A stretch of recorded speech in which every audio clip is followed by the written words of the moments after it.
Nak tanya siapa ada orang. Excuse me, tahu tak kabel car dekat mana? Tahu bagus lah.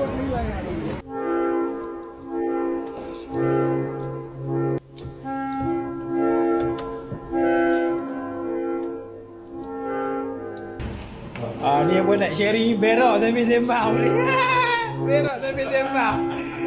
Kalau siapa nak berak sambil sembang, main kat tanah bawah tower. Berak secara berjemaah.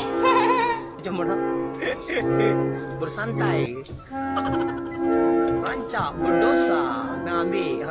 Tu dia rancak. Amboi, macam-macam pos.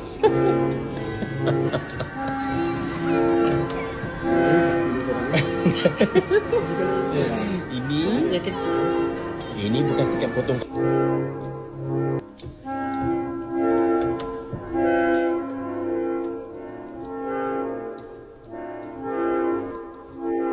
Mula-mula sampai macam ni, cakap nak pedas, sekali dia bagi